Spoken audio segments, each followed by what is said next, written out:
Então, como eu disse lá no culto, né, quem não estava, o porquê dessa aula foi bem do nada.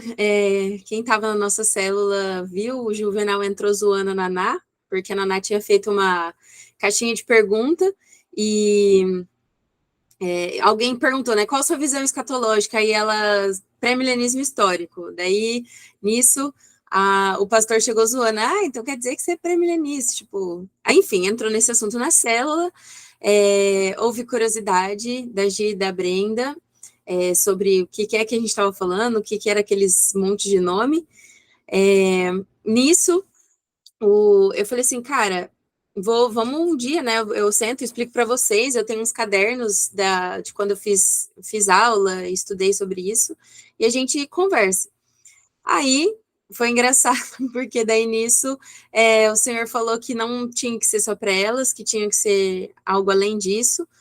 E daí eu falei assim, tá bom, senhor. E a ideia surgiu de uma aula mesmo, montar tudo isso, numa reunião que a gente estava com as meninas da Aurora, e o Juvenal estava presente, e aí eu peguei e falei assim, o Senhor incomodando, assim, o Espírito Santo, fala, quero que você fale sobre isso, quero que você fale sobre isso. Aí eu, Deus, mas eu ainda nem, tipo, falei com o pastor ainda, né, vai que ele, sei lá. Detalhe, o pastor Juvenal também tem a mesma visão escatológica que a nossa, que a minha, que a Naná, e que eu acho que o Juliano, eu não sei qual dos aqui já viu sobre isso, qual, né, que já estudou sobre isso, mas enfim. Aí, tá, daí eu falei assim, falei, gente, o Espírito Santo tá me incomodando com algo, eu acho que eu vou ter que fazer uma aula, assim, maior sobre isso, e não só para algumas pessoas. E foi muito lindo, assim, porque eu revisitei uns cadernos meus antigos, isso é uma dica muito legal para vocês fazerem. Tenham sempre cadernos onde vocês registram aquilo que Deus fala com vocês, as mensagens que Deus está compartilhando, aquilo que Deus fala com vocês no secreto, aquilo que Deus fala com vocês através de pessoas e tal. E eu achei, eu acho que foi em 2019, se eu não me engano, eu lembro do dia assim que eu orei pedindo para o Senhor que eu queria ser amiga do noivo. Então, amiga do noivo, quem não sabe, assim, né? Alguém vai ter que anunciar, Jesus está chegando. Então, assim como João Batista fez, né? Quando Jesus veio na primeira vez, então ele falava, né, que viria alguém que batizaria não com água, né, como ele fazia e tudo mais, e esse era Jesus. Então, o amigo do noivo é aquele que anuncia, é aquele que prepara a noiva, é aquele que espera, mas também contribui com o noivo para ir ajudando a noiva no momento da espera e tudo mais. E estamos aqui. Eu achei esse caderninho, foi muito legal. Nossa, eu fiquei muito feliz, assim, de lá de trás eu pedi para o Senhor e desejar isso. E eu tenho anotado também o dia que o Senhor pediu para que eu começasse a estudar sobre o fim. E eu fiz um estudo sobre escatologia, li alguns livros, e desde então eu sigo apaixonada, que nem eu disse lá no culto, né? Esse tema fez com que eu me apaixonasse ainda mais por Jesus, que eu tivesse a revelação ainda mais do amor dele, de tudo que vai acontecer, né? Então, isso acrescentou muito no meu quarto secreto, isso acrescentou muito na minha forma de adorar o Senhor. Como eu sempre falo, né? A adoração, principalmente quando a gente está no louvor, né, da igreja e tudo mais, ou sozinho, enfim, não importa. Quando a gente está adorando, cantando alguma música e tal, a gente adora aquilo que a gente viu, a mensagem que a gente entendeu, aquilo que a gente compreendeu. A adoração é apenas uma resposta àquilo que a gente viu. Então, se eu não tenho, né, a revelação de Jesus, ele é apenas alguém que veio na Terra, alguém bonzinho, que fez o bem e tal, mas eu não entendo que ele é o Filho de Deus, que ele está sentado num trono, de que ele vai voltar, e ele volta como um guerreiro, né, e tudo mais que a gente sabe. Peraí, que eu acho que tem alguém pedindo para entrar.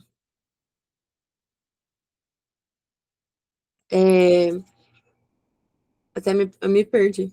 Mas. Eu vou aceitando aqui quando alguém pedir. Você consegue? Consigo. Boa, garota. Não, fechou então. Então eu vou deixar na. Eu vou aqui. Tá, fechou. Valeu. Então, assim, se a gente não tem essa dimensão e esse entendimento, né, de quem Jesus é e qual o papel dele, e tudo que ele fez e tudo mais, a gente vai mais um culto, menos um culto, a gente fica lá inerte aquilo que está acontecendo, mas quando eu entendo de que eu tô lá adorando o Rei dos Reis, Senhor dos Senhores, cara, eu não consigo ficar inerte aquilo que está acontecendo, né? Ao louvor, a adoração, o meu quarto secreto ganha outra dimensão, entender que existe um Deus, ser humano, que veio para a Terra, e esse é o mesmo que está no meu quarto quando eu estou lendo a Bíblia, quando eu estou adorando, quando eu estou orando. Então, assim, isso é transformado, né? Isso foi algo que transformou o meu coração, transformou a minha vida. Então, essa é a mensagem. Eu quero poder dar um pouquinho disso para vocês nessa noite. Eu vou orar então para a gente começar. Jesus, muito obrigada pela oportunidade de te adorar, de conhecer mais sobre o Senhor, Deus. Obrigada por tudo que o Senhor tem feito, obrigada porque o Senhor tem chamado os seus amigos, Deus. Essa aula é exatamente uma resposta daquilo que o Senhor está fazendo. Pessoas, Deus, que estão desejando conhecer mais do Senhor, Deus, que deixaram talvez um compromisso ou conforto para estarem aqui compartilhando, querendo conhecer mais de Ti, Deus. Espírito Santo, eu peço a sua presença sobre este lugar, Deus, que em nome de Jesus eu não fale nada que antes não tenha vindo do seu coração, Jesus. Abra os nossos corações, abra a nossa mente, os nossos ouvidos, Deus, para perceber e entender aquilo que o Senhor está fazendo e que o Senhor quer fazer nessa terra. Em nome de Jesus. Amém. Amém. Então, vamos lá. Primeiro, né, o que é escatologia? Estudo do fim. Então, quem nunca nem tinha ouvido falar dessa palavra, é exatamente isso que significa, o estudo do fim.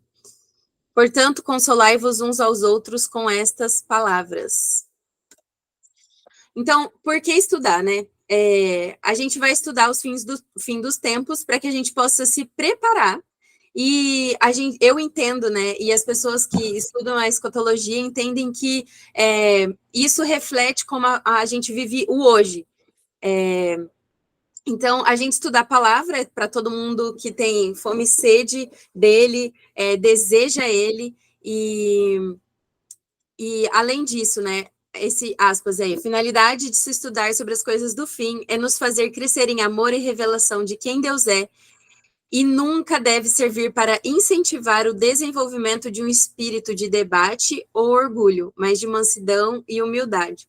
Eu lembro que isso até quando eu fiz aula, eles brincavam muito, né? Que então, quando eu fiz aula, a visão escatológica de quem eu fiz aula era pré-milenista, certo? E aí eles falavam, gente, eu tenho muitos amigos, é a mesma coisa da questão de, como que fala? Se eu sou escolhido ou não, né? É a mesma coisa, então vão ter várias visões escatológicas, inclusive a maioria assim, dos presbiterianos, né, a nossa igreja, não sei se todos os pastores, inclusive o pastor Juvenal, nosso pastor, ele tem a visão pré-milenista, só que muitos têm visão amilenista, a gente já vai entender o que é isso, e isso nunca pode fazer com que cresça no nosso coração, ou a gente tenha orgulho, ou debate em relação à briga sobre isso, mas a gente sempre tem que estar com um coração num lugar manso, humilde, porque esse é o coração de Jesus, né? E o apóstolo Paulo afirma que existe uma recompensa especial para todos aqueles que amam a vinda dele. Lá em 2 Timóteo 4,8 diz que, desde agora, a coroa da justiça me está guardada, a qual o Senhor, justo juiz, me dará naquele dia. E não somente a mim, mas a todos que amarem a sua vinda. Então, essa aula é realmente para que a gente possa ser despertado para amar a vinda de Jesus, amar a sua segunda vinda, desejar a sua segunda vinda. E quando a gente olha para a Bíblia, ela possui mais de 150 capítulos que falam sobre o fim dos tempos. É muito mais informação sobre a segunda vinda do que da primeira, né? Isso é incrível. Então, assim, a gente vê que isso não é um assunto periférico da Bíblia, mas algo que a gente deve desejar, nem que seja o básico, né? Que nem essa aula vai ser assim, imagina, básico do básico do básico. É só para a gente começar a ser despertado nesse assunto, tá bom? E compreender o fim dos tempos é uma bússola em meio a uma tempestade. Então, assim, em meio a tantas coisas que a gente ouve, Jesus está voltando, é o apocalipse já ou não é? Então, assim, para a gente organizar a nossa cabeça e ter uma bússola, né, e para, né, ficar com menos conversinha e ter o coração sempre alinhado para que a gente não desperdice tempo, energia, brigas em internet e tudo mais. Então, para a gente começar, aliás, todas as coisas que eu vou falar, geralmente tem um versículo no final que mostra da onde que isso está sendo tirado. Eu usei como base, tinha esquecido de falar, esse livro aqui, ó, Escatologia Essencial.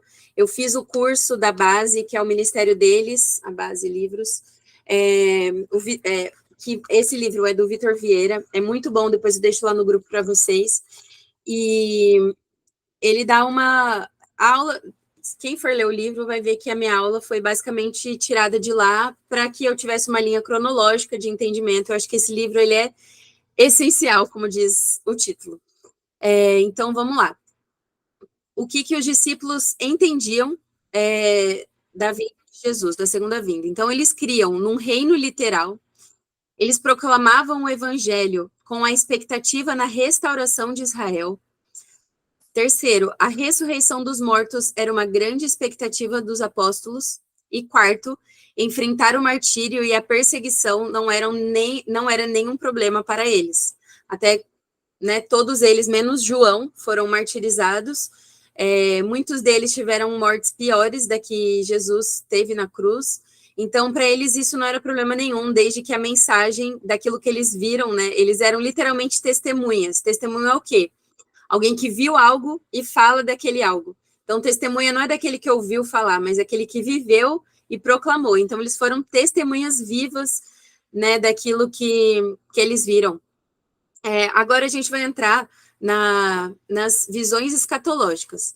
Então, primeiro, que é a que eu acredito, então, principais características dessa visão escatológica. É uma... Vê lá para mim, fazendo favor, por que a Gi não está conseguindo, será? Não sei se ela não está sendo aceita. Tá.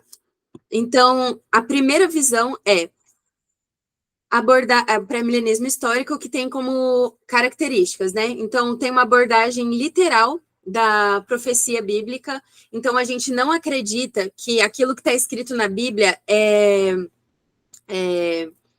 só uma metáfora. Não, a gente acredita que aquilo que está escrito é literal. Então, a gente vê que vários momentos, né? A nossa segunda aula vai ser sobre Apocalipse de fato. E lá a gente vai ver que em vários momentos, alguns momentos está escrito assim: tal coisa é tal como tal coisa. Tal coisa como tal coisa. Então, quando ele está trazendo só um símbolo, uma simbologia, ele mostrava que aquilo era uma simbologia. Mas, a maioria do tempo, ele diz que tal coisa é como tal coisa. Então, a gente acredita na literalidade da profecia bíblica. Israel é o centro no plano de Deus. Não existe a sua substituição pela igreja. Então, a gente não acredita que nós, gentios, substituímos a promessa que Deus tinha para Israel. Nós, como fomos enxertados, sim, estamos recebendo a promessa de Deus, mas a gente não foi substituído por Israel. Israel segue sendo a menina dos olhos de Jesus, de Deus. Então, tudo que Deus prometeu para Israel vai se cumprir para eles. Jesus volta no fim da grande tribulação, nós vamos ver ainda hoje o que é essa grande tribulação. Nos encontraremos nos ares e desceremos para reinar com ele na terra. Estes eventos inauguram um milênio. Tudo isso a gente vai ver hoje. Existe uma ressurreição no início e uma outra no fim do milênio. E os principais expoentes, então, as principais pessoas que trouxeram essa visão. Outra coisa importante, essa é a visão mais antiga, que mais se aproxima da época de quando Jesus esteve na Terra. Então, é a visão que mais se aproxima dos apóstolos, porque ela é a mais antiga, tá bom? Então, todas essas pessoas que estão descritas aqui foram, se a gente pode ver aqui, século I, século I, século II, no máximo século III de antiguidade. Então, realmente é o que mais estava perto de quando Jesus veio à Terra. O próximo. Aqui, o pré-milenismo dispensacionalista. Principais características. Eles acreditam no arrebatamento secreto. Então, essa visão é principalmente dos neopentecostais, dos pentecostais, que ficou, assim, muito forte, porque foi meio que no momento onde o neopentecostalismo aliás, o pentecostalismo nasceu. O neopentecostalismo é, obviamente, depois do pentecostalismo, mas então foi mais ou menos naquela época. Então, é a visão mais recente que existe de como que vai se acontecer o fim, tá?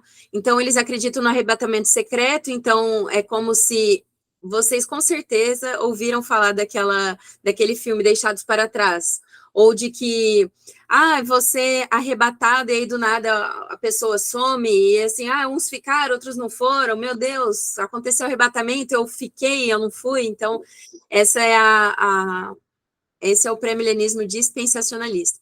O Espírito Santo é removido da terra durante a tribulação. Jesus retorna em 2 etapas, uma invisível, então é essa que algumas pessoas somem, invisível ou secreta, né, e outra visível. A igreja é arrebatada antes da grande tribulação.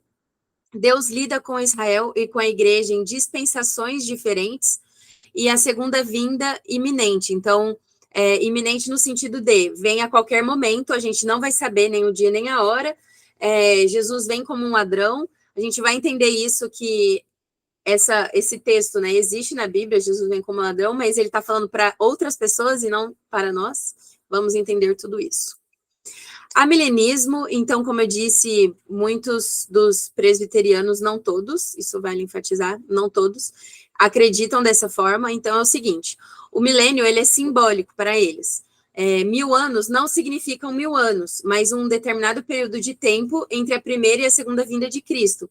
Nós já estamos vivendo o milênio. Então, que nem meu pai, ele é super, ultra, mega milenista. Ele fala para mim que tudo isso que eu estudo, que eu entendo, é uma bobagem, não sei o que e tal. Tanto que é algo que quando ele vem conversar comigo, eu falo, papi, a gente não vai falar sobre isso, porque você não vai acreditar no que eu acredito e nem eu no que você acredita. Então, vamos seguir assim, se amando. Mas, então, eles acreditam que, de fato, a gente já está vivendo o milênio, tá? Eles acreditam que o diabo está preso. Existe uma interpretação alegórica da profecia bíblica, especialmente no Antigo Testamento. Então, aquilo é só, literalmente uma alegoria, né? São símbolos e não acontece da forma como está escrito lá. Surgiu após o século III. A segunda vinda também é iminente, então eles também acreditam que Jesus vem a qualquer momento, que a ordem cronológica de Apocalipse não é real. Então, vai acontecer, tipo, Jesus vai chegar, a gente não vai saber mais ou menos quando que vai ser, ele só vem. E, além disso, existe pouco interesse escatológico. Eu acredito que quem esteja que seja de uma igreja presbiteriana reformada, né, desde criança, talvez nunca tenha ouvido falar, né, sobre escatologia, tipo, o que é esse assunto, do que está se falando, né? Então, isso acontece bastante. Eu sei, falando, né, porque eu cresci na IPI, na igreja que a gente congrega, alguns não aqui, né, mas eu cresci lá, e muitas poucas vezes, assim, não deu 5 vezes de que eu lembro, desde quando era criança para agora, ter tido um estudo sobre isso, ou ter tido alguma pregação sobre o fim. Realmente não existe muito interesse a respeito desse assunto, e tudo bem. Eles são nossos irmãos em Cristo, somos todos irmãos em Cristo. E o principal expoente foi Agostinho de Hipona, nesse período aqui. Pós-milenismo, a visão deles, então, é um ponto de vista declarado, né, pelas pessoas que estudam isso, como hiperpositivo. O reino de Deus já está presente de forma plena e segue avançando. eles acreditam o seguinte, que quando Jesus voltar para a Terra, Jesus volta para uma terra cristianizada. Então, eles entendem aquele versículo, né, que fala que Jesus volta para uma terra quando povos e tribos e línguas, todo mundo já vai ter conhecido Jesus. Então, eles entendem nisso como verdade absoluta. Então, a gente tem que pregar, a gente tem que falar de Jesus, porque só quando todo mundo da terra tiver ouvido falar de Jesus, Jesus volta para a terra. Então, eles acreditam que Jesus volta para uma terra cristianizada. A expectativa de um longo período de paz após a cristianização das nações. Então, eu acho muito difícil de acreditar nessa visão escatológica, porque, cara, a gente vê como nós somos maus, como o mundo é mau, e eu acho muito difícil essa terra estar restaurada sem Jesus estar nela antes, né? É claro que a gente vai ver ao longo do tempo, muita coisa vai acontecer no período da grande tribulação, né? Da igreja vai ser uma igreja gloriosa, vamos ver muitos milagres, muitas coisas acontecendo, mas eu não consigo acreditar que existe paz completa sem Jesus estar morando aqui na Terra. Então, né, como eu disse, Jesus volta para uma terra cristianizada e as profecias bíblicas já se cumpriram. E um dos principais, mas que a gente conhece, né, que tem essa visão pós-milenista, é o pessoal do Dunamis. Então, eles acreditam muito, eles têm essa visão escatológica, tá, da Bíblia. Então, os principais expoentes, João Calvino e o Jonathan Edwards, que foi um avivalista dos Estados Unidos, um cara incrível, nossa, meu Deus. Estudem sobre avivalismo também, é incrível, vale muito a pena. Também vai fazer que seu coração queime, deseje que Jesus seja refletido nessa terra. Nossa, é demais. Então, algumas mentiras, principais mentiras sobre o fim dos tempos. Primeiro, que este não é um assunto urgente. Então, assim, se estes são eventos que a Bíblia prevê e garante que irão acontecer, independentemente da nossa participação ou visão sobre o assunto, apenas saber disso já basta, não sendo necessário dedicar e compreender melhor os detalhes sobre o tema, faz com que a gente ache que esse assunto não é urgente. Até coloquei ali, né? Alerta perigo. Então, meu Deus, a gente precisa desejar saber as coisas que vão acontecer no fim. E a nossa vida ganha sentido quando temos a perspectiva correta e clara a respeito daquilo que vai acontecer no fim dos tempos, trazendo motivação para viver o agora de maneira engajada e comprometida. 2. Uma segunda mentira que a gente acredita é que o fim dos tempos é simbólico. Uma leitura bíblica que respeite todo o seu valor traz clareza e profundidade ao texto. Não precisamos criar justificativas ou metáforas para explicá-lo. Então, assim, cara, é muito mais simples do que a gente acha. Então, a gente não precisa pensar que tal coisa, será que é... Então, o Apocalipse mesmo traz muito disso, né? O que será que tal coisa é? Será que a taça é isso? Será que o selo é aquilo? A Bíblia, ela mostra pra gente o que os símbolos que estão lá, eles são. Então, a gente não precisa criar simbolismos, a gente não precisa firular sobre aquilo. A Bíblia já fala que aquilo é, e pronto. Dentro do livro de Apocalipse, existem 7 símbolos que necessitam de interpretação, e eles são explicados pelo anjo. Todos os aspectos do Apocalipse são literais, a não ser aqueles que são explicados pelo anjo. Então, como eu disse, ele fala assim, tal coisa é como tal coisa. O anjo explica para João o que é aquilo, certo? Temos dificuldade em conciliar um Deus de amor com um Deus de juízo, e isso gera falta de entendimento sobre as ações de Deus e os seus juízos. Isso a gente vai trazer mais para frente. Então, como a gente tem muita dificuldade de associar que Jesus é o mesmo, aquele do amor, realmente, Jesus é amor, ele é paciente, ele é longânimo, ele é fofo, como as minhas amigas sabem, eu sempre falo, Jesus é muito fofo, ele se importa com os detalhes básicos da nossa vida, mas ele também é juízo, e a gente vai ver isso, quem é o Jesus da volta. Deus não precisa cancelar uma das suas qualidades para demonstrar outras. Então, Deus é amor e ele também é justo. Precisamos entender os propósitos de Deus quando ele libera os seus juízos sobre a terra. O seu plano é destruir tudo que impede o seu amor de ser plenamente experimentado e revelado.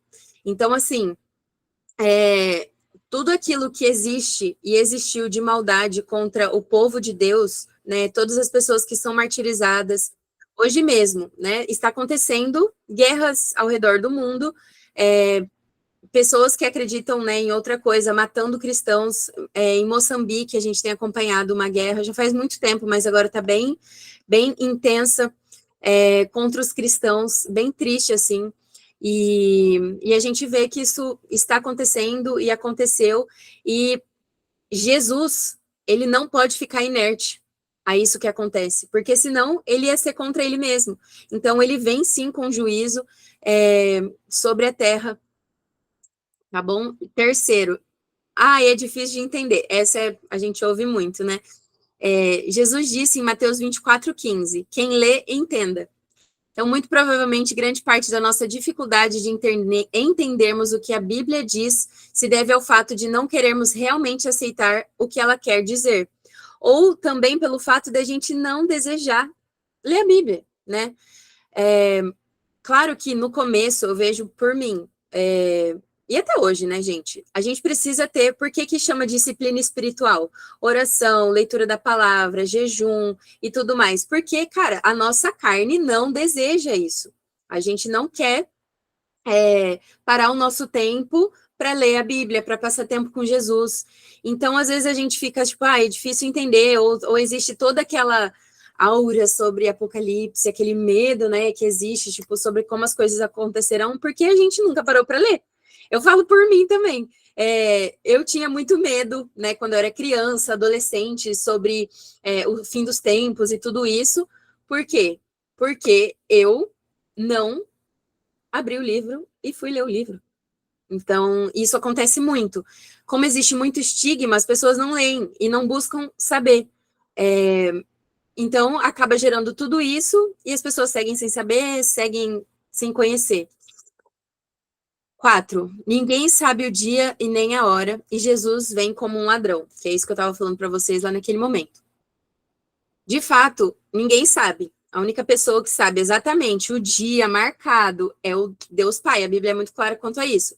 Mas a Bíblia, ela vai nos dando alguns apontamentos de sinais que antecedem a chegada de Jesus. Ai, cara, quando chove, o ar-condicionado, não sei na casa de vocês, mas aqui sempre cai. E, enfim, já desliguei aqui porque só tá fazendo barulho.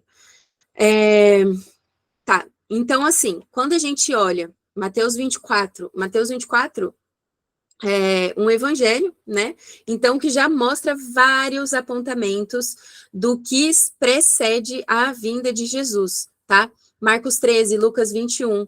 Então, o que a gente vê, que é como a gente tá escrito lá, como as dores de parto. Então, assim, o princípio das coisas, princípio de quando Jesus vem. Então, engano de falsos profetas, guerras, conflitos étnicos, distúrbios econômicos, fome, peste, terremoto, perseguição, ódio aos judeus, alerta aí, aos crentes, distúrbio em relação à sociedade, Jerusalém cercada por exércitos, crime, aumento do pecado, da rebelião, medo, sinais assombrosos, sinais no céu, distúrbio no mar, entorpecimento e escapismo. Tudo isso são palavras, né, e temas que estão lá nesses textos que eu mostrei aqui para vocês, em Mateus, Marcos e Lucas, que é o início daquilo, né, como assim, as dores de parto. E várias dessas coisas a gente já tem visto acontecer e muito mais aumentado, né? E é doido a gente ver, nesse momento acho que a gente está vivendo, né, da história, esse ódio aos judeus. E a gente, como cristãos, a gente deve orar pelos judeus, a gente deve amar a eles, porque eles são os nossos irmãos, né? Nós fomos enxertados, a gente recebeu a promessa por meio deles, entendeu? Todas as pessoas que a gente observa e admira como os nossos heróis da fé, eles eram e são, aliás, foram judeus, e Jesus, gente, Jesus, ele era judeu. Então, nós, como cristãos, a gente deve amar os nossos irmãos judeus. Eu coloquei aqui alguns dos trechos dos textos, né? Em primeira Tessalonicenses, aliás, Tessalonicenses, os dois textos, eles falam muito sobre fim dos tempos, tá, gente? Então, lá, não é necessário, irmãos, que eu lhes escreva sobre quando e como tudo isso acontecerá, pois vocês sabem muito bem que o dia do Senhor virá inesperadamente, como um ladrão à noite. Esse é o texto que fala sobre a questão de Jesus vir como um ladrão. Olha só. Quando as pessoas disserem, tudo está em paz e seguro, então o desastre lhes sobrevirá tão repentinamente como iniciam as dores de parto de uma mulher grávida, e não haverá como escapar. Mas vocês, irmãos, prestem atenção, vocês não estão na escuridão a respeito destas coisas e não devem se surpreender quando o dia do Senhor vier como ladrão. Então, para nós, vai vir como um ladrão? Não. Então, essa mentira já está quebrada no coração de vocês, certo? Então, ele não vem como um ladrão, ele vem como um ladrão para as pessoas que não esperam. Então, quando Jesus vier e aquelas pessoas que não acreditavam em Jesus ou achavam que isso tudo era uma balela, ai, Jesus não existe, diabo, inferno, essas coisas são tudo alegorias, criaram esse monte de ideia. Então, assim, para eles que estão no escuro, para eles sim, vem como um ladrão, porque eles não estão esperando. Mas nós estaremos esperando, inclusive ansiosamente, por essa chegada. Agora, aprendam a lição da figueira. Quando os ramos surgem e as folhas começam a brotar, vocês sabem que o verão está próximo.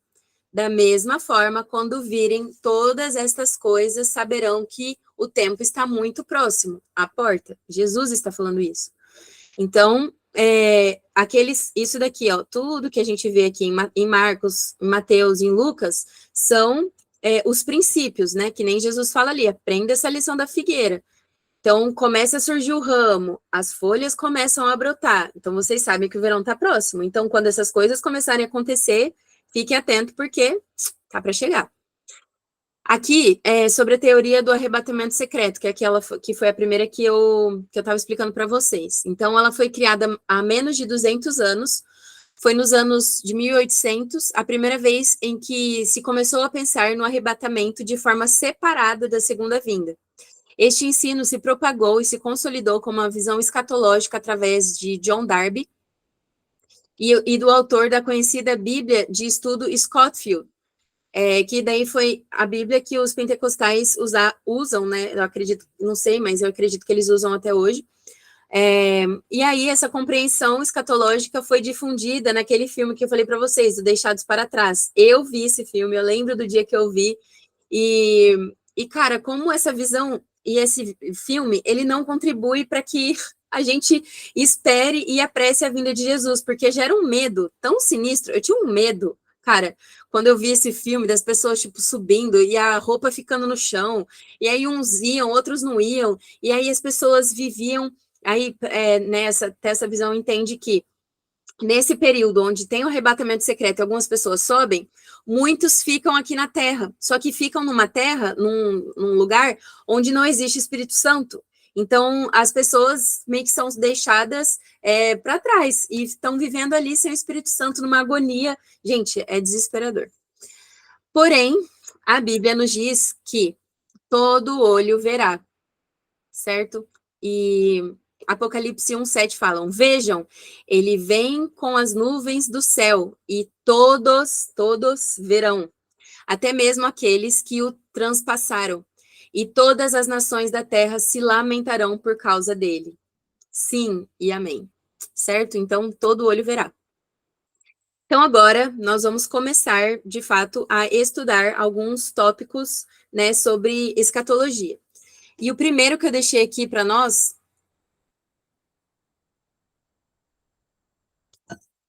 Deixa eu deixar meu celular no foco aqui, porque eu fico recebendo mensagem, e aí principalmente de amigas que ficam conversando, daí né, fica recebendo ali e me desconcentra. Então, vamos lá. A grande tribulação. Ela vai se iniciar, aí assim, as coisas que forem sendo ditas aqui sobre o Apocalipse, a gente vai ver. Então, selo, taça, trombeta, tudo isso daí a gente vai ver com uma ordem cronológica, a gente vai ver que acontece com uma ordem cronológica. A gente vai ver na nossa próxima aula. Além disso, por que que eu deixei a aula de Apocalipse para depois, né? Para gerar já essa curiosidade. E eu gostaria muito que vocês já pegassem essa semana para ler o Apocalipse. Então, já vão se familiarizando até a nossa próxima aula, para que vocês já tenham um conhecimento, mesmo que pequeno, né? Eu também sei muito pouco, quero aprender mais, mas para quem, assim, nunca teve nenhum contato com Apocalipse, já possa ir lendo até a semana que vem, tá? Então, vamos lá. Lá em Apocalipse 6, ele vai mencionar sobre os selos, né? E a grande tribulação começa quando o primeiro selo for aberto. Ah lá, Mami, sim, já vai ter tarefa para a próxima semana. Ó, Apocalipse tem um tanto de capítulo que, se você dividir por dia, você pode ser lendo uns 3 capítulos, 3,5, até semana que vem você lê Apocalipse inteiro, e semana que vem a gente já vai poder conversar, vocês entendendo o que eu vou estar explicando, tá bom? Vai ser muito bom. Então vamos lá. Ah, gente, ó, uma coisa. Se vocês tiverem dúvida, alguma coisa, quiser me parar, quiser complementar, até que nem Juliano, Naná, que já viu alguma coisa sobre isso, pode interromper, pode explicar alguma coisa a mais, alguma coisa que viu. Se tiver dúvida, pode parar. Se eu souber responder, eu respondo, senão eu pesquiso e vejo para a semana que vem, tá bom? Façam isso. Então vamos lá. O que é a grande tribulação? Vai ser o momento mais terrível da história. A humanidade viverá a plenitude do pecado e da maldade. Na mesma proporção em que a maldade e a perversidade aumentarão no coração dos homens, a glória de Deus se manifestará através da igreja com sinais e maravilha. Cara, vai ser um momento em que a gente vê, né, pessoas como o Ângelo Basso, Vitor Vieira, essas pessoas. Depois eu posso passar todo mundo desse povo aí para vocês, quem não conhece esses nomes que eu for falando, de pessoas, né? Eles falam, cara, a gente não vê a hora de chegar, Fábio Coelho também, porque, claro, vai ser um período muito difícil, a gente vai ver muita morte, muita perseguição, sinais terríveis acontecendo na Terra, né? De fome, de guerra, de morte, de muita coisa. Porém, a mesma medida em que essas coisas terríveis estarão acontecendo, vai ser o momento mais glorioso da igreja. Então, a gente vai ver muito mais do que a gente lê em Atos, né, das maravilhas, das coisas que aconteciam com os apóstolos, a gente vai ver acontecendo aqui. Então, muito milagre, muita expressão do Espírito Santo e de Jesus na Terra, né, vai acontecer. Então, que nem eu escrevi ali, né? Deus vai fazer atos novamente, Deus vai fazer êxodo novamente em escala global. Enquanto ele estiver liberando o seu julgamento sobre a terra, ele capacitará a sua igreja para ser sua parceira nesse momento crítico.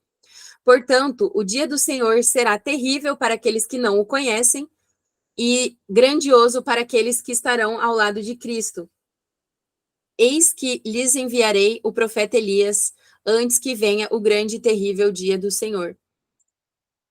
Temos que nos lembrar que Jesus nos deu detalhes de como será o fim, como as coisas aconteceriam, para que possamos nos preparar. Seu desejo é que possamos discernir os sinais dos tempos para estar firmes diante das adversidades e com os nossos corações livres de ofensa. Então, isso é muito importante, gente. Então, até uma aula como essa, mesmo sendo assim, né, aquilo que eu aprendi e... Gente, as pessoas com as quais eu acompanho, elas sabem tanto de tanta coisa, meu Deus do céu. Então, eu até quis, né, que essa aula acontecesse, eu, mesmo sendo eu, pudesse dar essa aula para vocês e chacoalhar a nossa igreja para acordar, porque, cara, isso é muito importante a gente estudar sobre isso, para que a gente, quando as coisas começarem a acontecer, a gente não culpe a Deus das coisas que estarão acontecendo, porque a gente já estará preparado para isso. Então, com certeza, gente, muita gente vai falar, pô, mas se Deus existe, então isso não ia estar acontecendo. A gente já ouviu isso agora. Imagina quando as piores coisas que estarão acontecendo na humanidade vierem a acontecer, o tanto de gente que vai abandonar a fé. Eu vejo assim, essas pessoas, né, que seguem a teologia da hipergraça, de um Jesus bondoso e fofo, dessas pessoas que acreditam, gente, por incrível que pareça, existe uma teologia do universalismo que acredita que nem inferno existe. Essas pessoas acreditam que Jesus volta, quando Jesus voltar, ele vai levar todo mundo, porque ele é tão bondoso que, meu Deus, inferno não tem como existir. Gente, misericórdia, sabe? Então, assim, é muito importante a gente estar alerta para essas coisas, para que quando isso acontecer, a gente não esteja ofendido com Deus.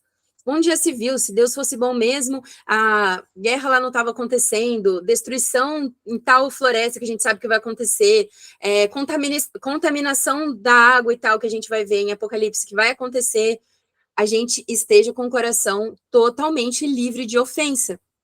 E a gente possa discernir aquilo que vai estar acontecendo e poder ajudar os nossos irmãos, né? Alguns vão sofrer mais perseguição do que outros pela posição geográfica, então a gente poder ser uma igreja que intercede, que ora, certo? Então precisamos nos preparar. Através do ensino de Jesus em Mateus 24, podemos observar diversos pontos importantes a respeito da grande tribulação.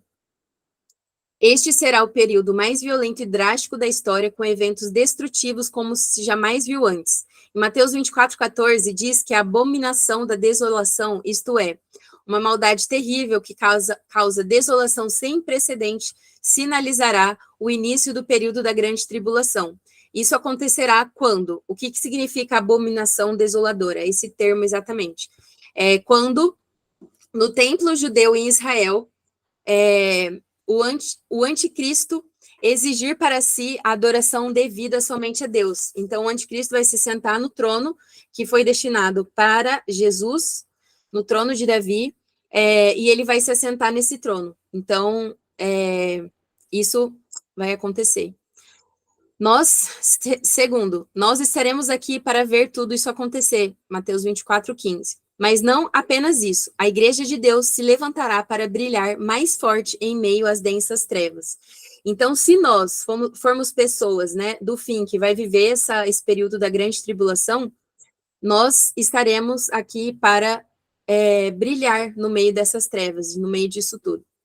Ó, o Docinho tá participando aqui da aula. Para quem não conhecia o Docinho, esse aqui é o filho. Gente, eu tenho TDAH não confirmado, tá? Quê? Ah, eu achei que alguém estava falando alguma coisa. Eu tenho um TDAH, nunca fui no médico para saber se realmente eu tenho, né, e tudo mais. Mas, cara, é impressionante como eu distraio, eu disperso. Viu o Docinho aqui, já fiquei, né, filho? Então, vamos lá. Terceiro, por causa da misericórdia de Deus para com os seus escolhidos, diante da dramaticidade dos eventos da grande tribulação, este período será abreviado. Se não fosse assim, nenhum homem sobreviveria. Em Mateus 24:22 fala isso, que se o tempo não fosse abreviado, ninguém sobreviveria a esse período, certo?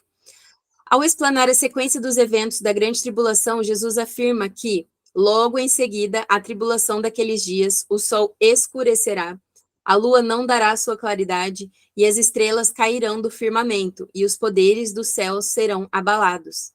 Então aparecerá no céu o sinal do Filho do Homem. Portanto, podemos concluir que a volta de Jesus está diretamente conectada a este período. Então, assim, no fim da grande tribulação, Jesus volta. A Bíblia, ela traz a ordem, como eu disse, cronológica das coisas. Então, ela nos mostra que haverá essa grande tribulação, todo esse período de muito sofrimento, mas de uma igreja gloriosa, e que no findar desse período, Jesus volta. Porque ele é o único capaz de vencer definitivamente a iniquidade generalizada que se instalará. E não só, gente, de coisas terríveis, então, assim, de guerra e tudo mais, só que, assim, de pecados, o homem sendo entregado literalmente às próprias paixões nesse tempo, tá? Então, vai ser um momento que a gente mais vai ver depravação, perversidade de todos os tipos, tá? Cadê onde que eu parei?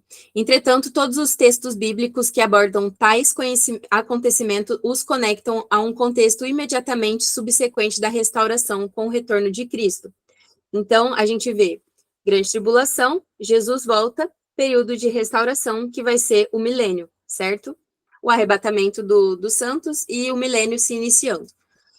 Nunca houve e nem haverá em toda a história da humanidade nada que se compare à intensidade de destruição causada pelos eventos da grande tribulação.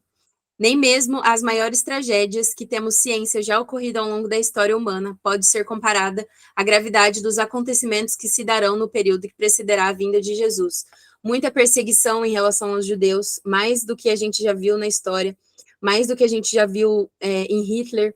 E aí, infelizmente, né, a gente tem visto pessoas, né, cara, fazendo tudo isso que a gente está vendo, né, um novo nazismo, então é muito triste, mas isso, como eu disse, é o princípio das dores, vai piorar. A grande tribulação não será só um momento, aliás, não será um momento de estarmos acuados, mas sim a hora em que mais avançaremos e brilharemos mais forte. Será o maior e mais incrível momento da história da igreja, quando os sinais e maravilhas de Êxodo e Atos serão combinados e multiplicados a nível global. Grande colheita de almas, grande pureza na igreja, livramento na tribulação, martírio, provisão sobrenatural. Então, a gente vai viver umas coisas assim, gente, maluca. Por exemplo, que a gente vê lá em Pedro, que a cadeia foi aberta e ele saiu, porque um anjo abriu lá. Gente, a gente vai ver isso acontecer. Inclusive, às vezes a gente vive numa bolha gospel que a gente acha que Deus não é atuante hoje. E alguns livros que eu posso indicar para vocês, tem um que é do irmão Yun, que é O Homem do Céu.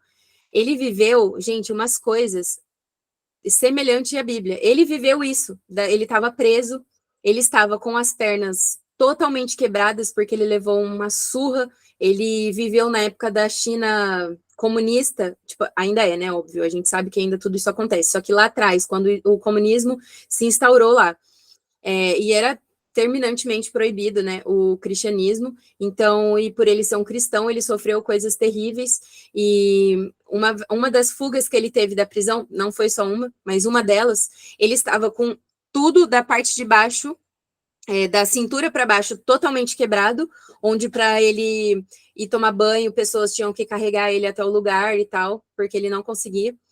Ele escapa incrivelmente, andando com as próprias pernas. Gente, ele não conseguia ir tomar banho, porque ele estava com todas as partes de baixo dele quebradas. Ele se levanta e vai caminhando até a saída da prisão, e sai da prisão, e aparece para os amigos dele, andando com um anjo. Então, assim, gente, essas coisas estão acontecendo. Tem um outro livro também que é incrível, da Heidi Baker, Coração em Chamas, se eu não me engano. Depois eu posso mandar também, que ela conta, assim, muitos testemunhos. Ela é uma das mulheres que mais viu e vê acontecer pessoas sendo ressuscitadas. Então, isso tem acontecido, está acontecendo, mas às vezes a gente não fica sabendo, né? Porque isso que é muito doido, a gente associar a grande tribulação. Por que a gente não vê essas coisas acontecendo? Malemar, a gente vê, sei lá, uma perna crescer, um surdo ouvir, um cego ver, e quando a gente vê, a gente já fica em choque, né? Ou até mesmo uma dor de cabeça, quando ela passa, quando Jesus cura, a gente já fica, caraca, que massa, a gente fica muito feliz. Mas por que a gente não experimenta disso aqui? Primeiro, a gente não está num lugar onde o evangelho é perseguido, né? Então a gente não, vamos dizer, não precisa de coisas como essa acontecerem. Então a gente vê histórias. Tem um pastor que na igreja dele, eu não lembro agora se foi ele ou pastor Alegria ou pastor Sorriso, um negócio assim. Ele é lá da África. Eu não sei se ele ou se alguém da igreja dele foi ressuscitado, tipo, 5 vezes, porque lá tem muita doença, né? Não tem acesso à medicação, e é aquilo lá que tem. Então, o pastor já foi ressuscitado 5 vezes. 5 vezes.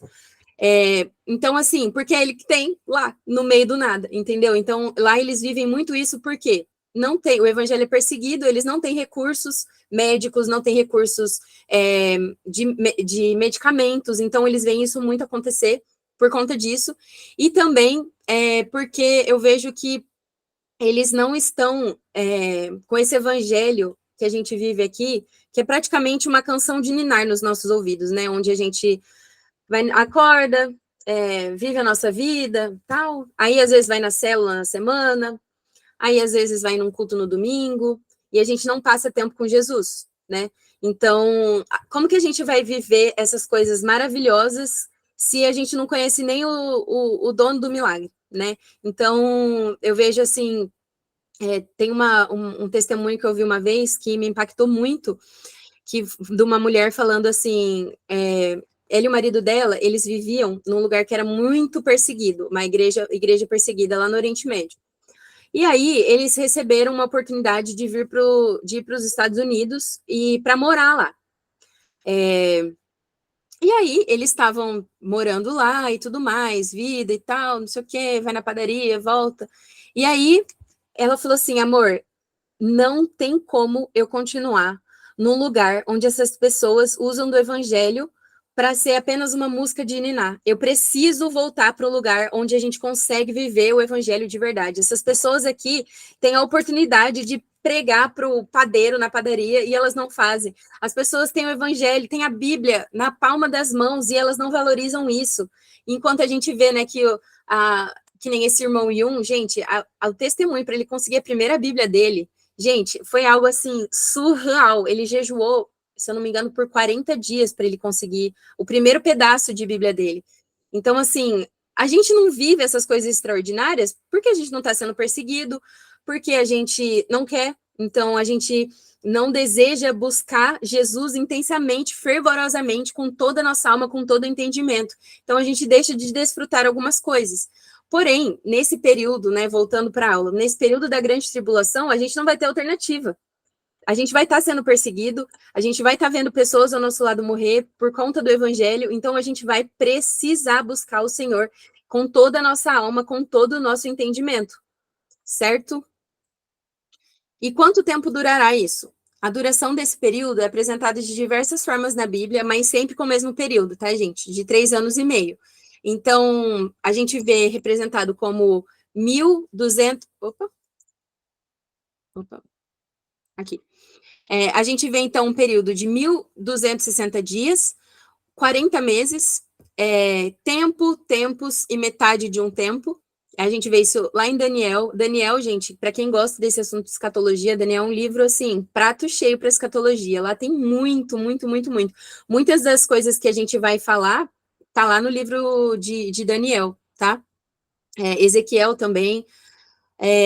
Então, assim, esse período, graças a Deus, como a própria palavra diz, que foi encurtado, né? Porque senão ninguém ia sobreviver, vai durar 3 anos e meio, tá?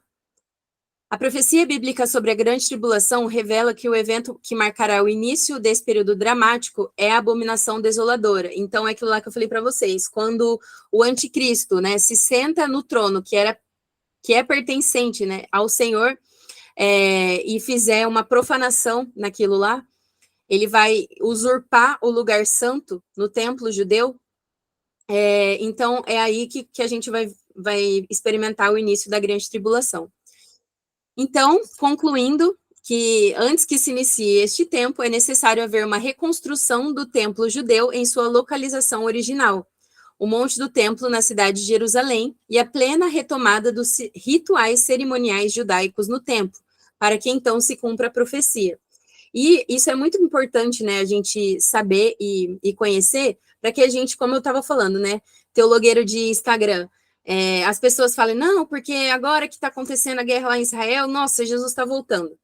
Não, a gente está vivendo as dores de parto, né, mas a gente ainda não viu, e está muito longe disso ainda, né, temporalmente, pensando, principalmente pelo que a gente está vendo de guerra, um templo ser reconstruído lá, e anticristo surgir e sentar nesse templo. Então, assim, isso ainda vai demorar um tempo, certo? Qual é o Jesus que esperamos? Essa parte é muito importante, gente. Peraí, deixa eu tomar uma água.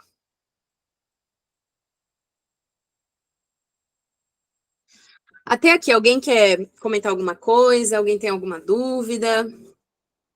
Ou estão conseguindo acompanhar? Estou tendo uma linha de raciocínio? Sim, estou amando a aula. Tá dando para entender? Tudo certinho? Tudo. Então, vamos lá. Quem é esse Jesus que a gente está esperando? Você levantou a mão de dúvida, Mami?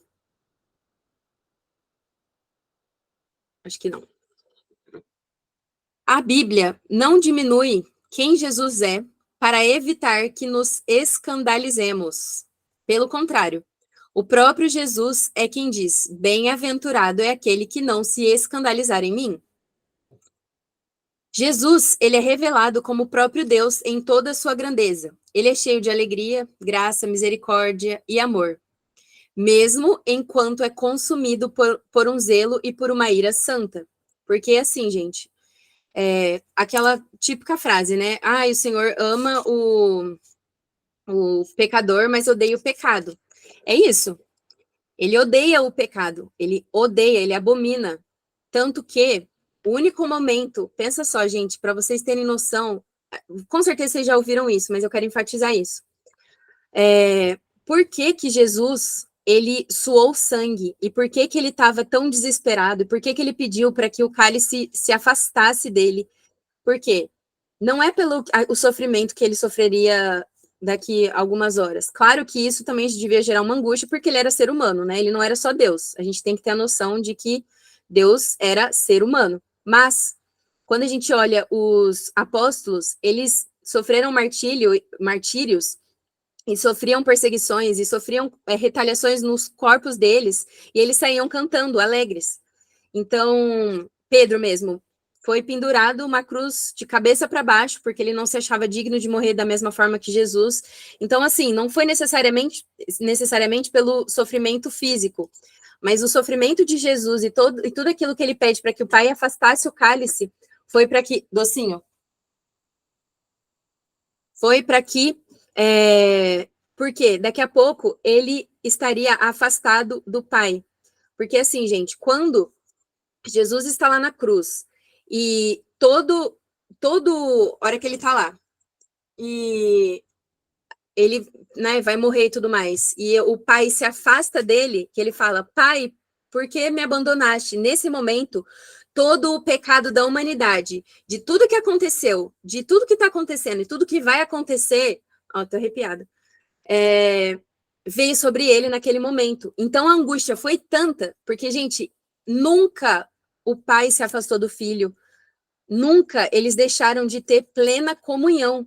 E naquele momento ele deixou de ter plena comunhão com o pai. Por quê? O pai não consegue, Deus sendo Deus em toda a sua santidade, ele não consegue comunhar com o pecado. Então, quando o pecado vem sobre Jesus naquele momento, e todas as transgressões, toda a iniquidade, tudo aquilo, toda a mentira que eu disser, todo o pecado que eu fizer, que eu fiz e vou fazer, veio sobre Jesus naquele momento. Então, cara, o Senhor, ele não habita onde há pecado. Ele não consegue, porque ele é santo, né? Então, quando a gente vê lá no Velho Testamento que Deus dá um monte de direcionamento para o povo, como eles tinham que prestar culto, como que eles tinham que se limpar, como eles tinham que fazer tudo aquilo, não é porque Deus, nossa, mas pô, Deus deu um monte de regra. Cara, é porque ele é um Deus amoroso e ele está tentando ter relacionamento com a humanidade desde que mundo é mundo. Entendeu? Então, desde lá de trás, o Senhor tem dado direcionamentos até que o filho dele teve que vir para a terra, morrer, receber todos os pecados sobre ele, todas as angústias, todas as enfermidades sobre ele, para que a gente pudesse ter plena comunhão com o Pai e com Jesus e com o Espírito Santo. Pensa que lindo. Agora já estamos falando, né, da questão da salvação, mas, cara, Jesus é maravilhoso e ele deseja ser conhecido. Essa aula, como eu disse no começo, é para que a gente seja incendiado pelo amor dele. E a gente é incendiado mediante a revelação de Cristo. E a gente tendo a ideia de que o Jesus que volta para cá, claro, como eu disse, ele é um Deus que tem alegria, é um Deus que tem graça, é um Deus que tem misericórdia. Mas ele vem como fogo consumidor, ele vem com uma ira santa. A palavra... Não vou dar spoiler, vamos continuar aqui, então. Aqui não há uma contradição. Ele não deixa de ser misericordioso quando ele executa os seus juízos sobre a terra. Mesmo em sua ira, ele é pleno em seu amor e em sua justiça. Uma característica não exclui a outra. Na verdade, elas estão interligadas. Não seria justo Jesus passar pano ou tá tudo bem quando ele vê os seus sendo martirizados, sendo escravizados, sendo mortos. Aí ele entraria em contradição com a palavra dele, certo? O zelo do seu coração é paixão em chamas, um amor ardente que não é possível apagar, que queima em seu peito e emana dos seus olhos. Jesus é consumido por um desejo profundo de estar novamente em plena comunhão com a sua criação. E mesmo que as nações se reúnam e conspirem contra ele, ele fará o que for necessário para cumprir o seu plano.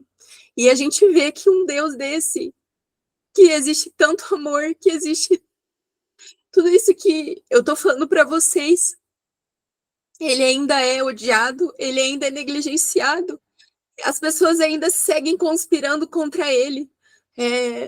É algo assim que a gente não consegue entender, né? Quando todos deviam estar, tipo, desejando estar com ele, passar tempo com ele, desejar a sua presença, a gente vê pessoas rejeitando e fazendo tantas sátiras, tantas coisas para um Deus que é tão amoroso e tão zeloso, né?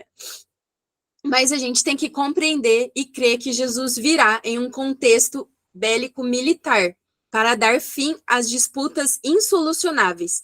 Ele vem com uma espada afiada para colocar tudo em ordem. Então, a gente vê que quando Jesus romper os céus, ele estará num cavalo, né, com uma espada, e o seu manto estará sujo de sangue.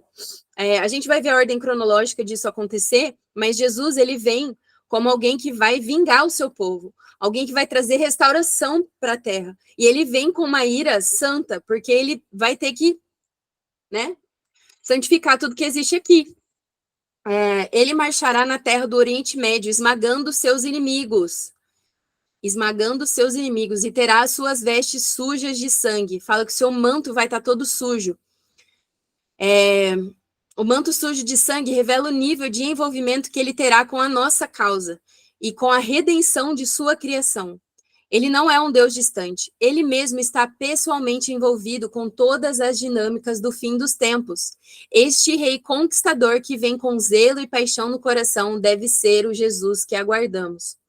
Por isso que a gente vê quando, principalmente, né, quem leu os evangelhos, ouviu The Chosen, que eles esperavam um tempo inteiro que Jesus ele ia ser o Senhor que ia vir com a guerra, sentar no trono, restaurar o reino e construir o reino e tudo mais. Porque eles conheciam o Jesus da profecia, só que era da segunda vinda, né? Então, por isso que eu até falei, existe mais falando sobre a segunda vinda do que da primeira. 150 capítulos na Bíblia falando sobre a segunda vinda.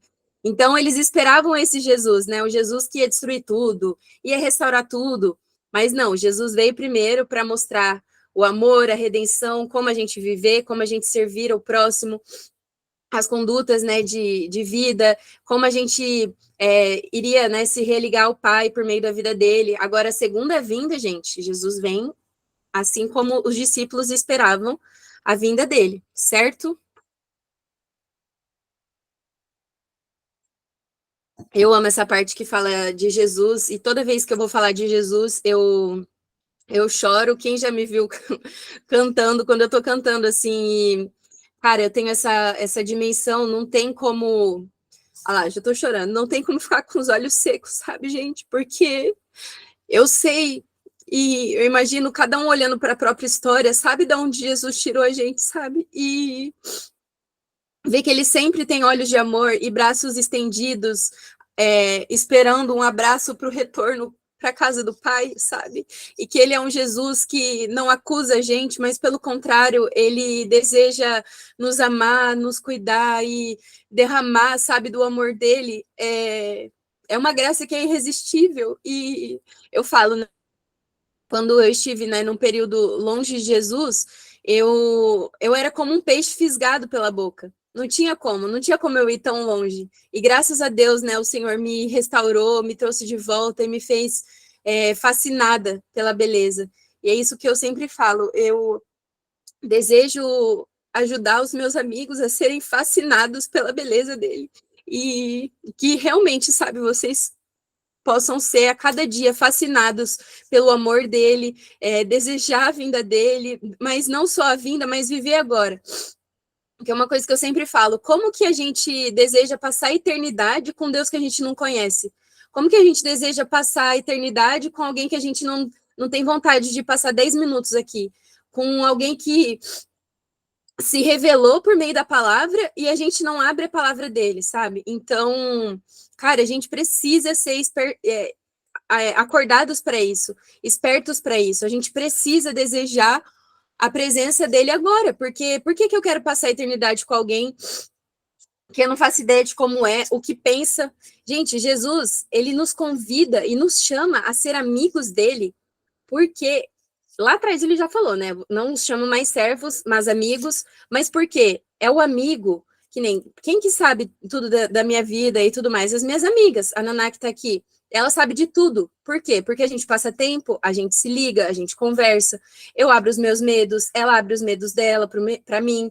E Jesus deseja exatamente a mesma coisa. O Senhor tem emoções, gente. Deus tem emoções. Deus é um Deus que chora.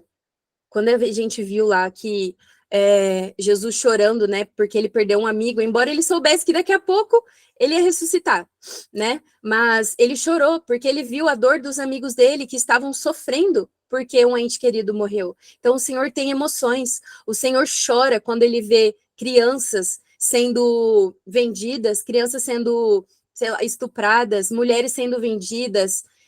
Cara, Jesus sofre e ele deseja compartilhar os sofrimentos dele, mas ao mesmo tempo ele também deseja compartilhar as alegrias dele. Ele deseja mostrar pra gente o que é que traz alegria ao coração dele. E ele mostra, ele conversa, ele conta pra gente. E ele conta aos amigos. Então, vamos ser esses amigos, sabe? Vamos ser essas pessoas que queimam, essas pessoas, né, do uma só coisa, que desejam a volta dele, que desejam a presença dele. Vamos ser essas pessoas de uma só coisa. Salmos 27:4. Agora, voltando para a aula, né? Eu dou uma emocionada e aí a gente volta. Gente, já estamos encaminhando para o fim, tá? É mais esse tema. E aí, o tema do milênio, eu vou deixar para a próxima aula. Hoje a gente só vai dar uma introdução, que eu quero deixar o milênio para dar uma explanada maior, já que a última aula, que é do Apocalipse, ela é um pouco mais curta que essa, tá bom? Então vamos lá. A segunda vinda e o arrebatamento. Jesus vem no soar da sétima trombeta. A gente vai ver, né, na semana que vem, que existem 7 trombetas que vão ser tocadas, e quando a última for tocada, ele vem e ele rompe os céus. Aqui estão algumas referências conclusivas sobre quando Jesus volta. Então, todos esses textos que eu coloquei aqui para vocês mostram para a gente quando é que Jesus volta. Então, sempre dizendo que é na última trombeta, que é na sétima trombeta, que existem 7 trombetas, tá bom? E aí, vai começar algumas coisas aqui. Os juízos de Deus. Apocalipse nos mostra um total de 21 juízos, que se dividem em 3 blocos: selos, trombetas e taças. Todos eles são numerados, sequenciais e progressivos, para que possamos entender os tempos em que estamos. Portanto, quando virmos acontecer os detalhes do sexto selo, por exemplo, podemos saber que os próximos acontecimentos serão aqueles descritos pelo sétimo selo. E assim vai, sempre numa ordem cronológica, tá? No fim dos tempos, o livro de Apocalipse será para os santos como um manual de intercessão e também das coisas que vão acontecer, né? E aí vai apontar para aquilo que a gente precisa orar, como a gente vai ajudar as pessoas que estão próximas a nós, os nossos irmãos, certo? E o que acontecerá com os santos no dia em que Jesus retorna à Terra? Ah, meu celular, peraí, que meu celular tá acabando a bateria. Eu vou ter que usar a câmera. Peraí, só um minuto, porque eu vou ter que usar a câmera do computador.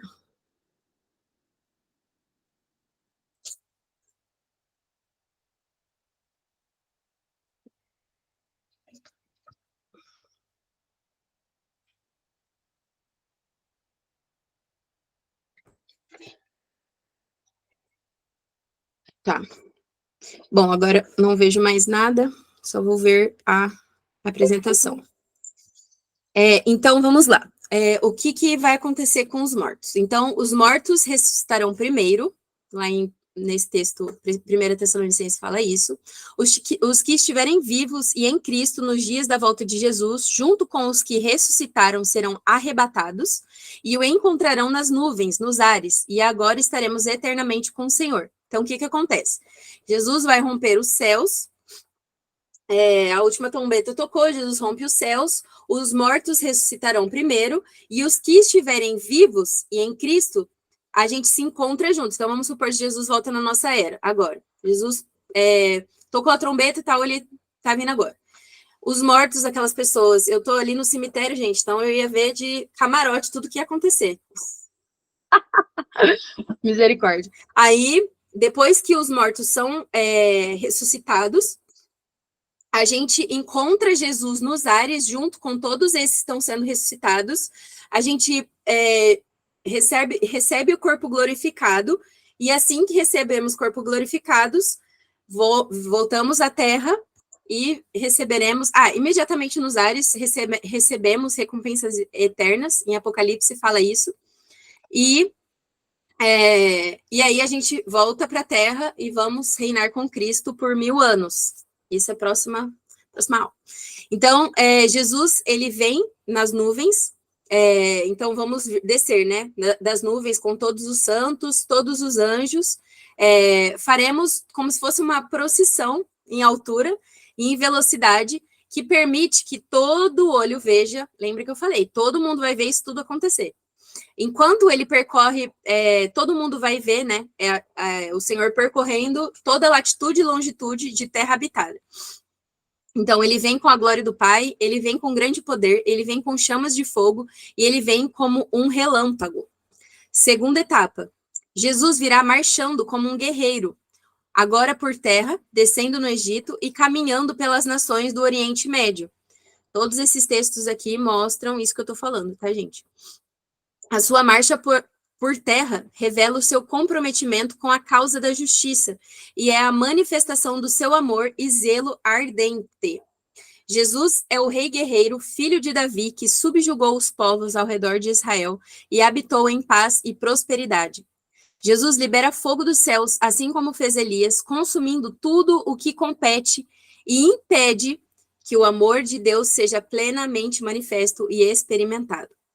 A linha da trajetória da marcha de Jesus por terra reconta a história do Êxodo, apresentando-o como um Moisés superior, passando pelos atuais territórios de Egito, Arábia Saudita e Jordânia. E o Senhor faz guerra em seu caminho e liberta os prisioneiros que foram feitos cativos durante o cerco de Jerusalém. Por isso que nesse momento que mostra, né, que Jesus está com um manto sujo de sangue. A gente canta muitas músicas dessa. Quem me conhece de perto sabe, né? Eu sou muito fã do Alessandro Vilas Boas. Hoje eu tô ouvindo muito F-Hop também. Mas assim, ele é o que eu mais ouço disparado, sempre dá ele como dos primeiros lá no Spotify no final do ano, e ele canta muito sobre isso, né, está vestido com manto de sangue, então ele canta muito, né, sobre os olhos de fogo, então eu gosto muito do Alê, porque ele fala muito, ele é muito cristocêntrico, e muito bibliocêntrico, né, ele não canta... Só, tipo assim, claro, muito importante, né, momento que a gente tá triste, cantar coisas que acalmam o nosso coração e tudo mais. Mas eu gosto muito de músicas que revelam a beleza de Jesus e falam sobre ele. Então, o Alê, assim, uma dica aí, Alessandro Vilas Boas, quem não conhece, ouçam. Terceira etapa. Quando chega a Jerusalém, Jesus encontra a cidade sitiada por exércitos inimigos. Lembra que o anticristo está sentado no trono. E liberta Jerusalém do seu terrível cerco. O exército inimigo é destruído de maneira sobrenatural. O Senhor matará o anticristo com o sopro da sua boca e o esplendor da sua vinda. Cara, isso é demais. Meu Deus. Ele entra glorioso na cidade de Jerusalém ao som da famosa declaração que ele mesmo predisse. Bendito o que vem em nome do Senhor. Meu Deus do céu. Gente, isso, já me deu vontade de chorar. Toda vez que eu penso Tem até muitas músicas, né, do F-Hop que fala disso. Eu penso quando Jesus voltando e se assentando e chegando, né, em Jerusalém, e todos os povos, bendito é o que vem em nome do Senhor. E aí toda aquela multidão, tipo assim, ó, ajoelhado e prestando honra e glória àquele que é digno de toda honra e toda glória. E ele sendo coroado, se assentando no trono eternamente. Gente, toda vez que essa imagem vem na minha cabeça, assim, eu choro. E eu fico assim, Jesus, como eu anseio por esse dia. Imagina, gente, como vai ser lindo e glorioso. Todos os povos ajoelhados e dizendo, bendito é o que vem em nome do Senhor. Todo mundo dizendo, ele é santo, ele é digno. E depois disso, todos os povos, todas as línguas, com todos os instrumentos que existem, tocando o Senhor e louvando e dançando na presença dele. Meu Deus do céu, vai ser muito incrível, meu Deus. E só finalizando essa parte, antes da gente ir para a última parte da aula, como eu disse, gente, esse é o motivo dessa aula, para que vocês sejam incendiados com essa mensagem, sabe? Desejando esse dia onde ele vai romper os céus, onde ele vai vencer os inimigos, com o sopro da sua boca, ele destrói o anticristo, e ele se assenta no trono, e todas as línguas vão confessar ele como Senhor e Salvador, e não haverá nada que vai ficar sobre o seu nome, sobre a sua santidade, e ele reinando para sempre. Gente, como esse dia vai ser incrível, e como eu desejo que vocês esperem ardentemente para esse dia chegar. E depois que Jesus se assenta ao trono, e ele estabelece, né, o reino dele lá, começa o reino milenar. Como eu disse, eu vou abranger o reino milenar mais na próxima aula, agora eu só vou dar uma introdução sobre o que é o milênio, tá? Então, é um período no qual Jesus reinará abertamente, na sua plenitude, transformando a terra totalmente, tá, gente? Então, desde a parte política, desde a parte social, ecológica, cultural, artística, isso é muito importante, artística, gente. Às vezes, pessoas que tendem, né, mais para essa parte da arte falam assim, gente, eu não me encaixo, tipo, em nada. Não, você é importante para Deus, o Senhor trouxe esse dom para você. Pessoas, né, que são mais lúdicas e tudo mais. Gente, foi Jesus que te fez assim, e ele ama isso, e ele conta com você, e ele vai contar com você. Então, por que é importante a gente estudar, né, entender sobre o milênio? Eu indico esse livro aqui, muito. Não sei se dá para ver, porque agora não estou vendo mais nada, mas depois eu mando foto. É um livro, eu não terminei de ler, mas ele fala sobre o milênio, então os 1000 anos com Jesus. Então, por que estudar? Qual a importância? Todos esses aspectos, né, do milênio, é incrível. Então, assim, nesse período, o Senhor vai restaurar a terra. Então, outra coisa que a gente entende é que a gente não vai para o céu. O céu desce na terra. Então, o tabernáculo, então a Jerusalém, ela desce sobre a terra. A Jerusalém mais para frente, né? Depois eu explico isso aí. Mas assim, então a gente vai restaurar a terra para que quando Deus Pai vier com o trono branco e a Jerusalém mesmo vier sobre a terra e tudo mais, ela esteja restaurada. Então, por isso que a gente não acredita que a gente, seres humanos, somos capazes de restaurar a terra e que Jesus vem para uma terra totalmente arrumada, em paz, porque eu não acredito que nós, seres humanos, somos capazes de tal feito sem Jesus estar aqui.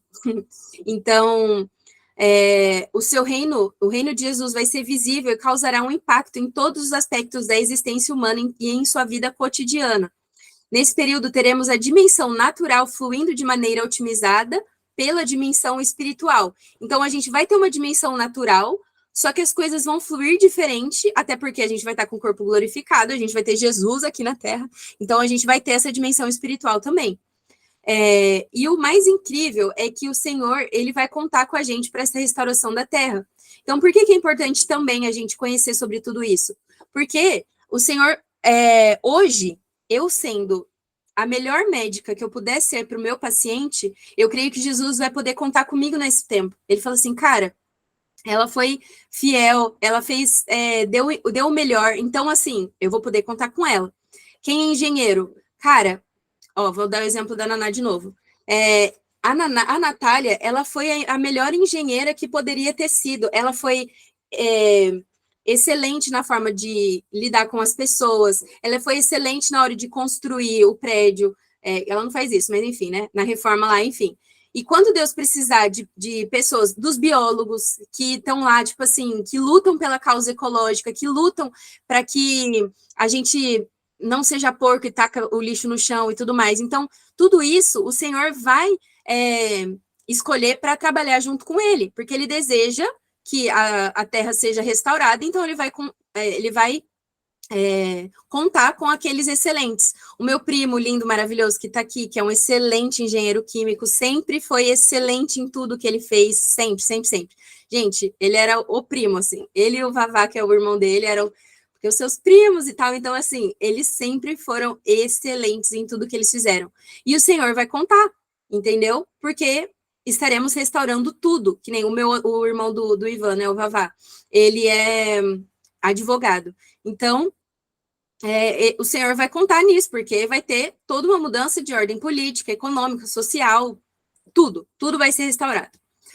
Então, reinaremos com ele para sempre. O milênio é um período de tempo literal. Então, lembra que a gente entende que a gente não está vivendo o milênio. Ainda vai acontecer o milênio, é um tempo literal, inaugurado na segunda vinda. Então, Jesus vem com uma espada afiada, retomando, né, a ordem cronológica, com um grande exército. Aí, depois que ele começa a reinar, vai ter um período de paz na cidade de Jerusalém, e a gente vai reinar junto com ele. E todas as nações vão ser impactadas pela lei de Deus, vão ser discipuladas pelo Senhor. E subirão anualmente a Jerusalém para adorá-lo. Então, não é todo mundo que vai estar lá o tempo todo em Jerusalém. A gente vai poder ter acesso a isso também, tá? Detalhes impressionantes de Isaías 11 nos mostram como será a atividade do Messias em seus juízos severos. Depois, se vocês quiserem ler, eu vou mandar esse arquivo para vocês, tá? No final da segunda aula. O resultado da justiça que é implementada em seu reino milenar e em toda a terra, e alguns dos nomes detalhados das nações que serão alcançadas posteriormente. Então, tudo isso, a Bíblia nos dá detalhes com os textos. Isso não é tirado da ideia de ninguém, da cabeça de ninguém, tá, gente? Não haverá nesse período uma descontinuação do processo natural da vida, mas uma otimização do processo natural, quando combinado com a dimensão espiritual. Aqui, tá, esse é o último, então. Então, as principais vertentes sobre o milênio. Então, o pós-milenismo, então, que defende que Jesus, a segunda vinda, acontece por um período chamado milênio. Então, Jesus volta para uma terra cristianizada. Então, por exemplo, que nem eu dei o exemplo lá que o Dunamis acredita. Eles defendem que Jesus vem para uma terra que é cristianizada. A segunda vinda é pós o milênio, certo?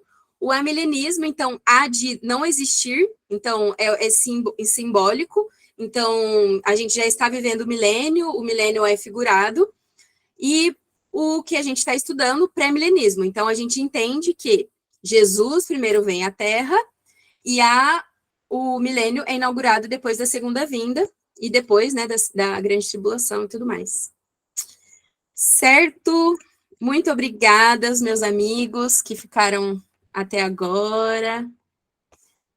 E é isto. Como foi para vocês? O que vocês acharam? Alguém tem alguma dúvida? Semana que vem tem mais. Eu não conseguia ver o chat, então não sei se... Eu tenho uma pergunta. Uhum. No período milenista, é onde, tipo assim, a gente, tipo, vai ficar com Cristo e tal, e aí, tipo, é onde não vai ter dor, doença, essas coisas, né? Isso. Onde diz na Bíblia. Isso. Ah, tá. Exatamente. Então, a gente vai viver numa terra cristianizada, certo? Então, vai ser esse período onde a gente vai estar com o corpo glorificado e a gente não vai ter mais ansiedade, a gente não vai haver mais dores, tristeza, com o corpo glorificado. Ah, tá, E as beleza. pessoas que ressuscitaram, né, e tudo mais. Aham. É só para, enfim, confirmar se eu tinha entendido certo. Mais alguém? É, cara, eu tinha, na verdade, ainda bem que a Gia abriu aí, eu anotei muita dúvida durante a reunião, durante a apresentação, né? É, então, na verdade, você estava falando, eu estava pensando aqui, teve uma hora que você falou sobre a cronologia das situações, né? A cronologia das coisas que irão acontecer antes de Deus voltar. E você falou que, primeiramente, vai ter que ter um templo construído em Jerusalém. Aham. Então a gente teria que. É porque assim, eu tenho muito essa visão, e obviamente os filmes contribuem muito com isso, de medo, né? Do que vai acontecer. Mesmo que a Sim. gente esteja na fé, tipo, indo na igreja, frequentando, uma visão muito de medo. Então, assim, essa pergunta eu queria fazer sobre o templo em Jerusalém é mais para entender, cara, será que então a gente teria que ficar vigiante para quando então tá com um templo ali, vamos fazer um templo em Jerusalém, quer dizer que tá indo então, próximo passo. É isso. É exatamente isso. Por isso que a gente entende que a ordem é cronológica das coisas, porque conforme a gente for vendo as coisas acontecendo, a gente vai poder se preparar, a gente vai poder ajudar os nossos irmãos em oração, né? Quem não tiver lá acontecendo. Então, Uhum, realmente, o templo ainda precisa ser reconstruído, ainda precisa tudo aquilo acontecer. É, uma figura, né, que a gente vai entender como anticristo vai se assentar no trono. Então, tudo isso vai acontecer e cronologicamente. entendi. Ficar de olho então, se for fazer algum templo lá. É, Exato. e outra dúvida, aproveitar que você falou do anticristo, a gente vai falar mais sobre isso? Vamos ver para a próxima aula, mas eu não tenho muita. Cara, até quando eu fiz os cursos, eles falavam assim, gente, existe tanta coisa ao redor desse anticristo, vamos falar de Jesus? E aí, quando vê, Aham, entendi. porque assim, ele vai existir, ele vai vir como um homem, uma figura importante política. Tem vários aspectos sobre ele, eu posso falar semana que vem na aula de Apocalipse. Mas assim, eu vou trazer zero foco para ele, porque ele é um perdedor e vai ser derrotado com o sopro do nosso amado. Amém. Glória a Deus. Não, mas é verdade, tem muita conspiração em cima disso, né? Exatamente. E a gente fica vendo podcast, fica olhando os stories, e já aparece direto, né? Fala, ah, esse Sim. pessoa é o anticristo. E acaba. Não, ele ainda não nasceu, mas ele vai nascer, ele vai vir como um homem, ele vai existir sim, vai ser uma figura extremamente importante, vai conduzir pessoas a acreditar nele, a ser conduzidas por ele, pessoas vão acreditar nele, infelizmente. Eita. E entendi. É mais uma que eu tinha notado. As trombetas, elas estão acontecendo, ou não? Ai, sim, Israel com a Aline é muito bom. Esse canal aí, gente, é muito bom, que o Ivan colocou no chat. Ah,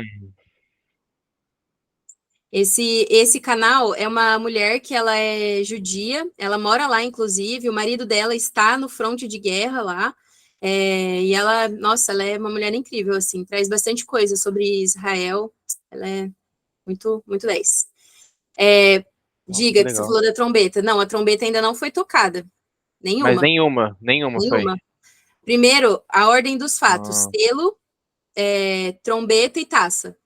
Então, nem o selo aconteceu. A gente está no princípio das dores. A gente está lá em Mateus 24, que começa com as dores de parto. Então, a gente tem visto, até no livro, né? O Vitor Vieira fala que a gente nunca esteve, nenhuma nação esteve, nenhuma geração esteve tão perto da volta de Jesus, ou nenhuma das profecias estiveram tão perto de algo acontecer como é a nossa. E nunca teve também tanto estudo, tanto interesse, né, a respeito da segunda vinda de Jesus. Mas assim, estamos no princípio das dores, muito longe ainda de acontecer. Mas eu eita. espero que seja na nossa, porque quero muito ver tudo isso acontecer. É verdade. Não, entendi. E eu achava assim que. Eu nem considerava como uma segunda vinda. É muito incrível. Eu achava que tipo, todo mundo sumir de uma É, vez.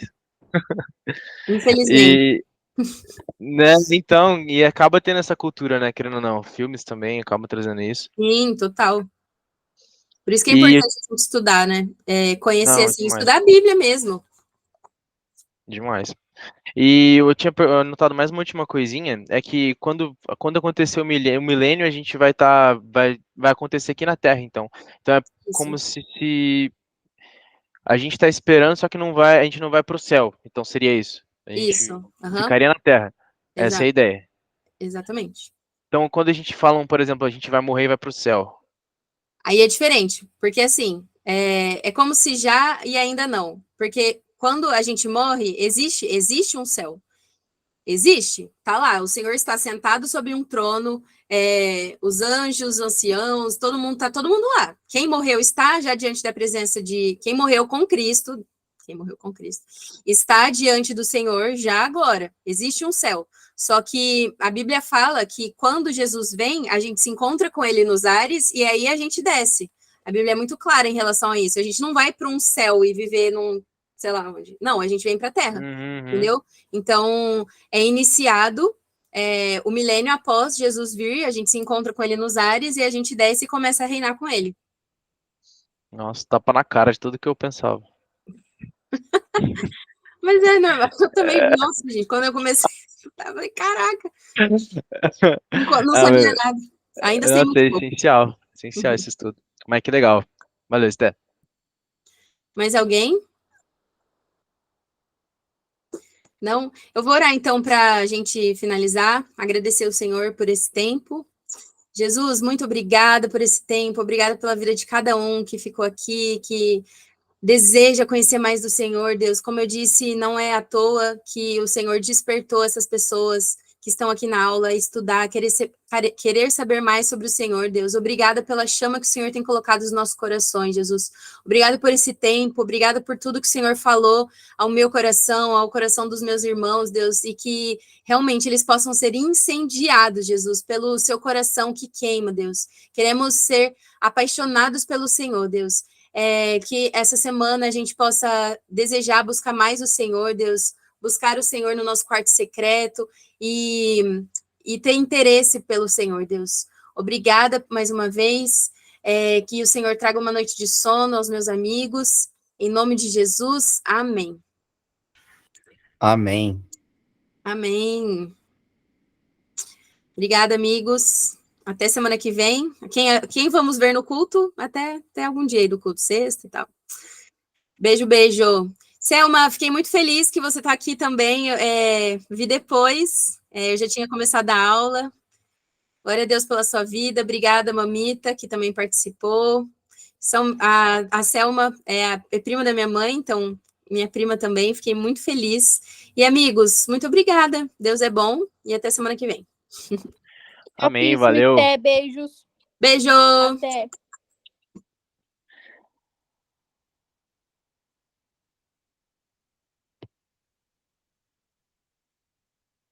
Falou, tchau, tchau.